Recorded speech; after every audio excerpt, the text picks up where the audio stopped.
అండి, welcome back to our channel Sriteju healthy cooks. ఈరోజు నేను మీకు ఒక కొత్త ఫ్రూట్ అండి, ఇది చాలామందికి తెలీదు. నేను చూపించిన తర్వాత ఈ ఫ్రూట్ ఎవరికైనా తెలిస్తే కామెంట్ చేయడం మాత్రం మర్చిపోద్దండి. పాజ్ చేసి కామెంట్ చేయండి. అండ్ ఈ ఫ్రూట్ అందరికీ తెలియాలంటే లైక్ చేయండి, షేర్ చేయండి అండ్ సబ్స్క్రైబ్ చేయండి. ఆ ఫ్రూట్ ఏంటో మీకు చూపించేస్తున్నాను. ఇదిగోండి చూడండి, కొత్త ఫ్రూట్ ఇది అసలు ఒక ఫ్రూట్ అనేది ఉంటుందని కూడా నాకు తెలియదు. ఈ ఫ్రూట్ ఎవరికైనా తెలుసా అండి? నేను ఫస్ట్ టైం అయితే చూస్తున్నాను. ఈ ఫ్రూట్ పేరు వచ్చేసి రామఫలం అండి. నేను ఇప్పుడు ఇది ఓపెన్ చేస్తున్నాను, ఎలా ఉందో చూసేద్దామా? రండి తొందరగా చూద్దాం. వావ్, చాలా మెత్తగా కూడా అయిపోయింది, ఇది బాగా ముగ్గిందంట.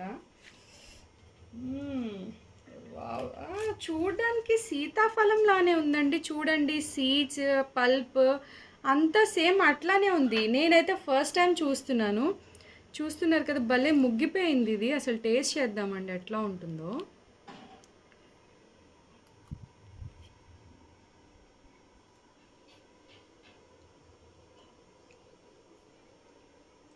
చాలా బాగుందండి, బట్ సీతాఫలం ఉన్నంత స్వీట్నెస్ అయితే లేదు, కానీ చాలా బాగుంది.